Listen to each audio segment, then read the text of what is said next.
Hi, welcome to the channel. Today's video is titled, How was the Kingdom of Great Britain formed? Why did Scotland and England unite? Interesting. We're going to check this video together and I would love your thoughts and your contribution in the comments below. Let's dive right in. While it has never been a secret that the United Kingdom was not one single state, but a union of Great Britain encompassing England, Scotland, Wales, and Northern Ireland, the thought of an even more separated Scotland and England has crept its way into an increasing number of minds. But with all of this talk of splitting up, it leaves some wondering, why did Scotland and England ever unite to begin with?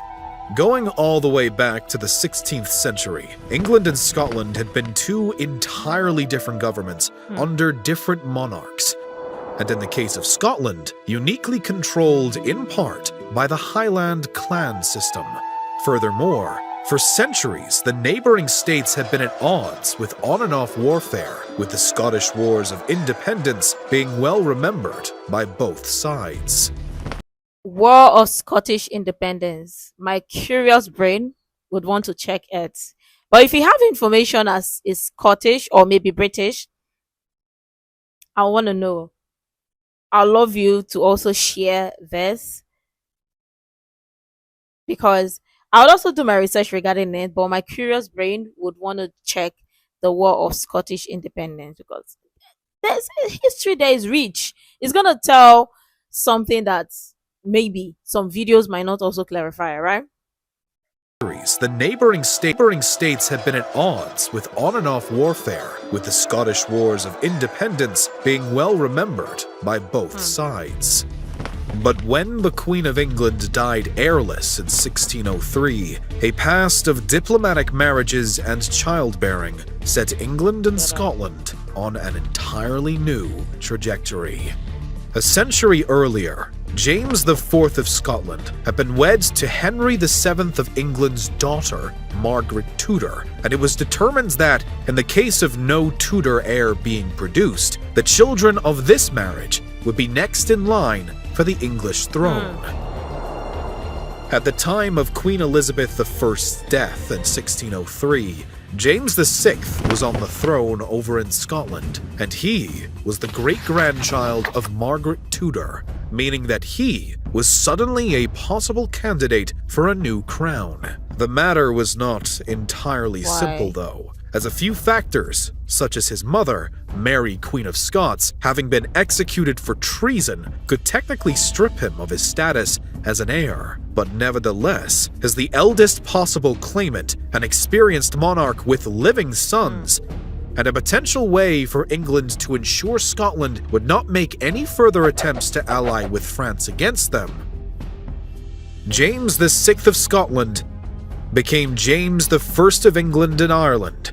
And while this seems to many to be the start of what would soon become Great Britain, many more don't realize that it was James himself who wanted to see the Union. Interesting. Now, this also boils down to a question that I sort of just thought about. So, the King James Bible, who was it named after? Who was it named after? I want to know. I want to know. Should I ask Siri? Siri? Who was the King James Bible named after? Do you want me to use ChatGPT to Yes, answer please. that?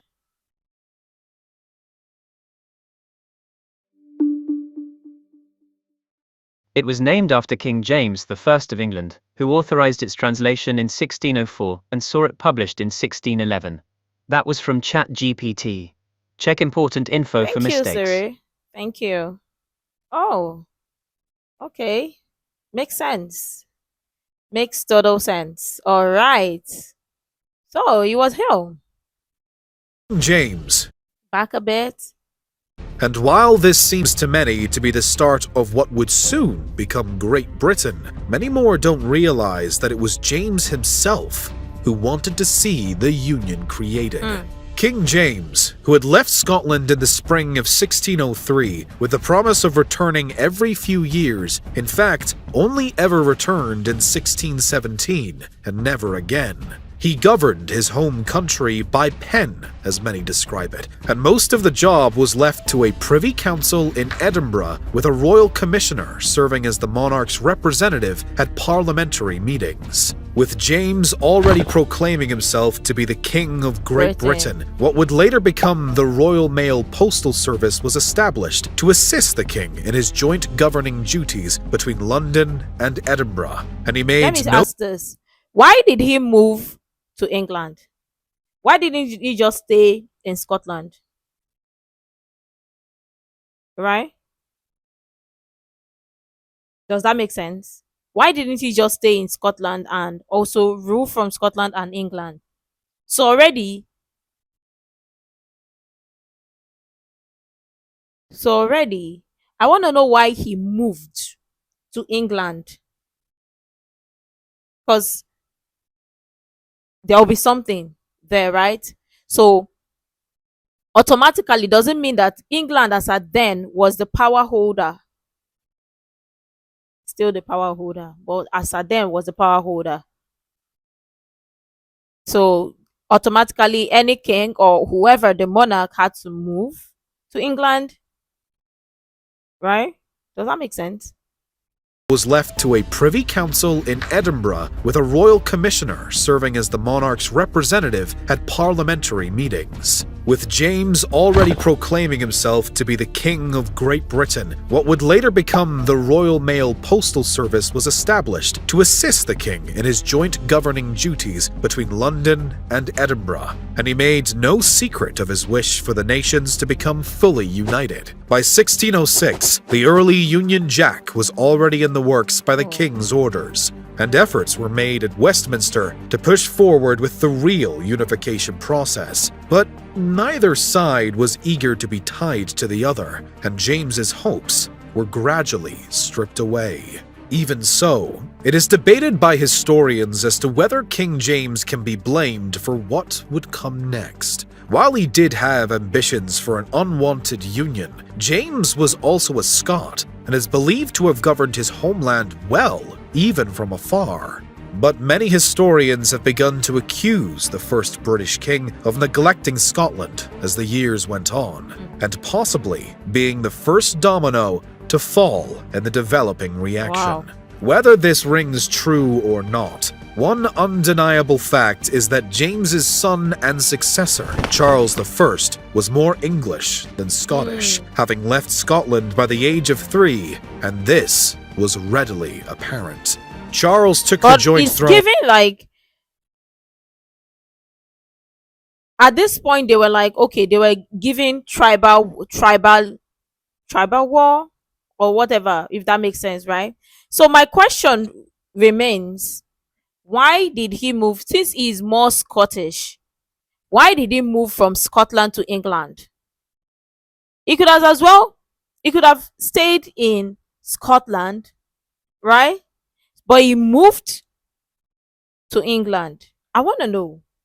I know there are some questions that may not have an answer to it, but I want to know. I want to know. Why England? Take it back. Successor, Charles I, was more English throne after his death in 1625 and wouldn't even visit Scotland for the first time until 1633. 6 years later, the Wars of the Three Kingdoms broke out throughout the British Isles over a combination of religious and governance disputes, and the result would be a catastrophe for James's prior wishes. His son and the current king was executed in 1649 as the English Parliament tore down the monarchy and declared themselves to be the Commonwealth of England, though this would only last until 1660. Charles II had taken the Scottish throne following his father's execution, and so when England moved to restore their own monarchy in 1660, Charles would reconnect the crowns as his grandfather had first done. And what came next would take the neighboring states just one step closer to truly uniting. As religious tensions between British Catholics and Protestants grew, the Jacobite movement that would later bring about the end of the Scottish clan system was birthed when James VII of Scotland, known as James II of England and Ireland, was ousted in England due to his Catholic faith, and for the same reason, his infant son would not be accepted as a viable heir. The English Parliament had chosen to instead grant the throne to his Protestant daughter, and if the Protestant Stuart line, the dynasty of these monarchs, were to end, the position would be given over to the German Protestant House of Hanover. In Scotland, James would remain king until 1689, the year after England had deposed him, but the Scottish Parliament, too, would... To German? Why? So they didn't want Scottish, but they wanted German. Did I hear that right? Abi, what? Ousted in England due to his faith, and for the same reason, his infant son would not be accepted as a viable heir. The English Parliament had chosen to instead grant the throne to his Protestant daughter, and if the Protestant Stuart line, the dynasty of these monarchs, were to end, the position would be given over to the German Protestant House of Hanover. In Scotland, James would remain king until 1689, the year after England had deposed him, but the Scottish Parliament, too, would opt to replace the monarch with his Protestant daughter Mary, after declaring that James had forfeited his throne. Nonetheless, Scotland was still not ready to be hand in hand with England in general, and the following decade was a rough one for the Scots, generally beginning with the catastrophe of the Glencoe Massacre. By 1619, in response to recent armed uprising by Jacobite supporters of the Catholic Stuarts, the new monarch, King William, husband of Mary, had demanded that all the clan chiefs swear allegiance to him and the crown. The chief of the Glencoe MacDonalds, who had been a staunch Jacobite and leader of one of the prominent Highland clans, had been waiting for a letter of approval from James to take the oath before the January 1st, 1692 deadline that had been given. That letter was not sent until mid-December, and a foggy chain of events afterward led to the chief of the Glencoe MacDonalds, Maclean, only leaving for Fort William to take his oath on December 30th. Wow. Upon his arrival, he was informed that no one there could take his oath, and he must instead go to Inverary, which he only reached on January 6th, 5 days past the deadline.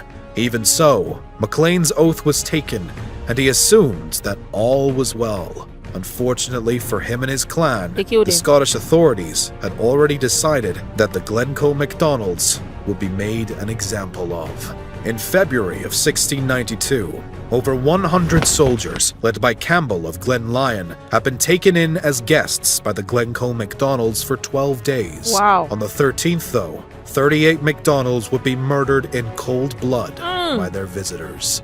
The day prior, Robert Campbell of Glenlyon received the charge, "Yow are hereby ordered to fall upon the rebels, the MacDonalds of Glencoe, and put all to the sword under 70. What does this mean? What does this mean? Yow are hereby ordered to fall upon the rebels, the MacDonalds of Glencoe, and put all to the sword under 70. What does it mean? But still, here is what I just know is lots of brutality that happened back in the day. And if we're being honest, we are the luckiest generation.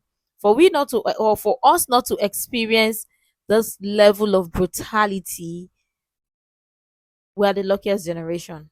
That's just the truth. And so, in the early hours of the following day, blood was spilled throughout all of Glencoe.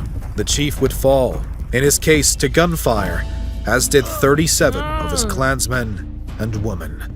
Many saw and still see this tragedy as being less about the Jacobite past of the MacDonalds and more as a part of the eventual successful efforts of the Crown to collapse the Highland clan system, especially as some evidence shows that a handful of Campbells, despite being clan rivals of the MacDonalds, had attempted to warn their fellow Highlanders of the massacre on the horizon. Became known that this was more than just the results of a clan feud. The Scottish Parliament and monarchy faced monumental backlash and a complete public relations disaster. And this wouldn't be the end of Scotland's troubles either. By 1695, efforts to establish a colony in Panama drained the nation of mass amounts of funds, which would eventually be all for nothing when the colony fell flat on its face. Right? Speculations remain around whether the Crown sabotaged the endeavour to favour England, or if it was truly just a poor plan. But in whichever case, this is often seen as the final straw for Scotland's fight against a union.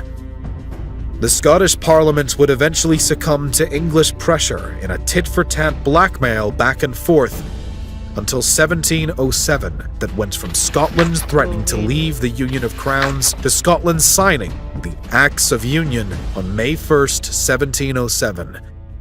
Great Britain was now officially a unified nation. So after all that, what was the real reason for the Acts of Union? Well, the answer is far from black and white.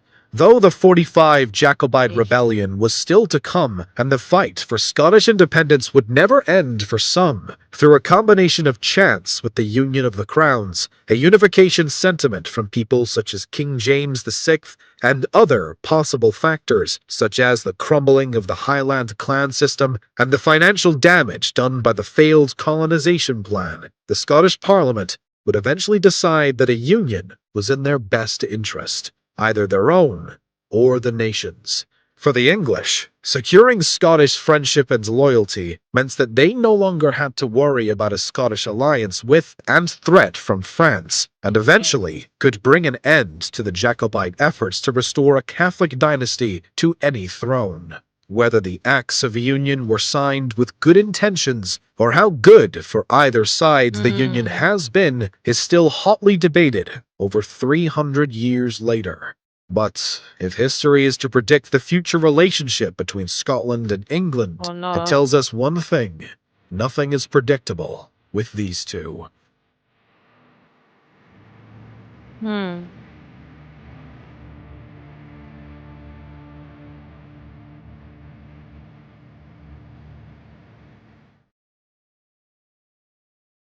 Interesting. Interesting. And thank you for sharing this. Thank you for sharing this. I've actually not thought of this. I actually thought maybe it was just about, like, it was just James the First of England. That was actually what I thought. But there were a lot. It seems like there's a lot of history going on, battles going on that actually resulted to the unification of Great Britain, that's Scotland, England, and Wales, as well as Northern Ireland, right, to form Great Britain. Interesting, interesting, interesting. I love this. Let me know what your thoughts are in the comments below. Obviously, make sure to like, comment, share, subscribe, and all that stuff. And until next time, see you in the next video.